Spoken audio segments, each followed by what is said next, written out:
क्या ही मजेदार डिसाइडर देखने को मिला जिसमें पाकिस्तान को फतह नसीब हुई।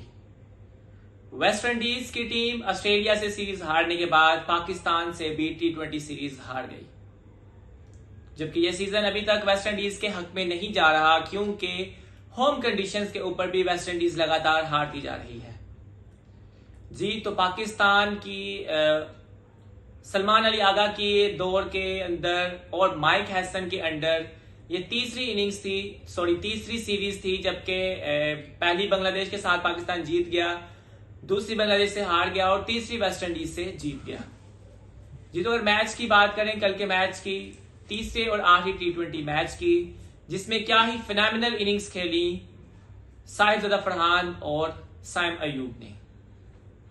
एक अलार्मिंग चीज पाकिस्तान के लिए वो है फहर जमान की इंजरी। जब भी कोई बड़ा इवेंट करीब आता है तो पता नहीं क्या बैड लक है कि फहर जमान बेचारा इंजर्ड हो जाता है। और अब भी जो एशिया कप है वो कॉर्नर पर है और साथ ही फहर जमान इंजर्ड हो गया है। तो अल्लाह करे कि एशिया कप तक फहर जमान जो है वो ठीक हो जाए और वो टीम में वापस आ जाए। तो मैच की अगर बात करें तो साहिबजादा फरहान और साइम अयूब ने बहुत अच्छी इनिंग्स खेली और पाकिस्तान को एक अच्छी पोजीशन के अंदर खड़ा किया, जबकि साहिबजादा फरहान ने 74 रन की बहुत ही अच्छी इनिंग्स खेली 53 बाल्स के ऊपर, जिसमें 3 चौके और 5 छक्के शामिल थे। और क्या ही मजेदार शॉट्स खेली। सबसे जो मुझे अच्छी शॉट लगी साहिबजादा फरहान की वो शामर जोसफ को, जो उसने ये लेग साइड की तरफ जो छक्का लगाया था, वो सबसे मजेदार ग्रीन शॉट थी। उसके अलावा मिड विकेट पे उन्होंने छक्के बहुत लगाए, लेकिन मुझे जो बहुत ही अच्छा लगा और थोड़ा सा अट्रैक्टिव लगा वो वाला छक्का था। उसके अलावा रिवर्स से मुझे बहुत अच्छी लगी उसकी। तो इसी तरह साइम अयूब ने 66 रन की इनिंग्स खेली 49 डिलीवरीज के ऊपर, उसने भी आई थिंक 4 चौके और 2 छक्के लगाए। तो दोनों ने जो है 138 रन का स्टैंड जो है वो पाकिस्तान को प्रोवाइड किया। तकरीबन 16वें या 17वें ओवर में जाकर पहली विकेट गिरी।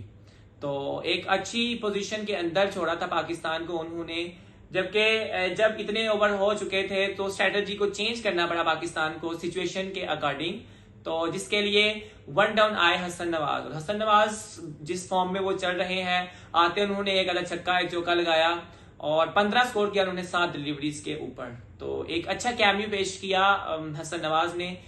जबकि जो सोचने वाली बात है वो है मोहम्मद हैरिस की बैटिंग। आज भी तीसरे T20 मैच के अंदर वो रन आउट होकर चले गए 18वें ओवर के अंदर। जबकि क्वेश्चन ये है कि साहिबजादा फरहान परफॉर्म कर रहे हैं और वो कीपिंग भी करते हैं। अगर थोड़ी सी तवज्जो दी जाए उनकी विकेट कीपिंग के ऊपर तो वो प्रॉपर विकेट कीपर बन सकते हैं। तो ये ना हो कि कहीं मोहम्मद हैरिस की छुट्टी हो जाए, क्योंकि नेक्स्ट सीरीज पाकिस्तान की T20 वो है UAE और अफगानिस्तान के साथ UAE के अंदर ट्राई नेशन सीरीज। तो कहीं ये ना हो कि मोहम्मद हारिस को बेंच पर बैठना पड़े और विकेट कीपिंग की जो जिम्मेदारी है वो साहिबजादा फरहान को सौंपनी पड़े।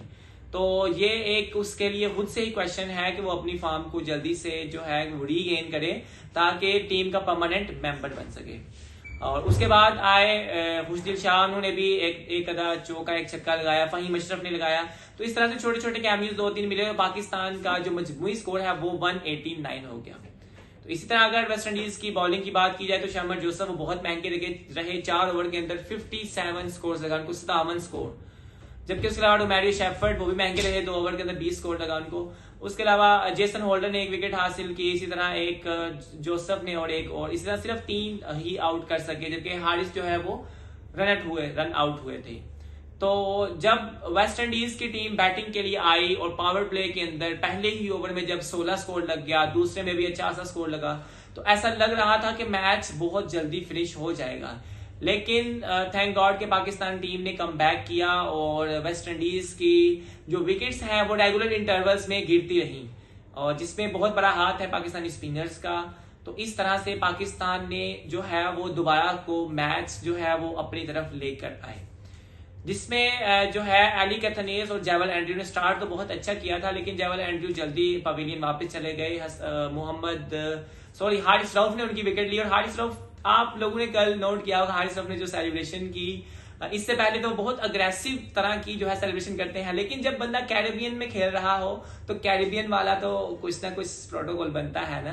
तो उन्होंने कैरेबियन के ही अंदाज में जो है वो सेलिब्रेशन की। और मैं एक वीडियो देख रहा था कि एक लड़का जो शिप के अंदर था, आई थिंक या बोट के अंदर था, उसने भी इस तरह की कोई एक वीडियो बनाई हुई थी और सेम उसी को ही कॉपी किया हारिस रऊफ ने। तो मुझे मतलब अच्छी लगी वैसे पर्सनली ना, अच्छी थी, मतलब उनके सामने ही आप उसी तरह के अगर आप सेलिब्रेशन करते हैं तो इसके अलावा शाय होप ऐसे ही स्ट्रगल कर रहे थे, वो जल्दी आउट होकर चले गए।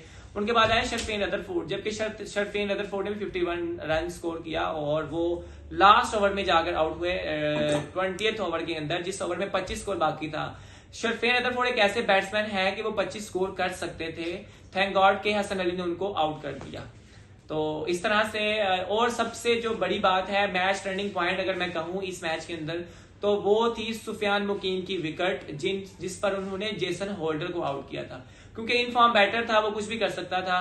तो टर्निंग पॉइंट इस मैच के अंदर सुफियान मुकीम की बॉलिंग इतने इकोनॉमिकल रहे, वो 4 ओवर के अंदर 20 स्कोर, 1 विकेट, और विकेट भी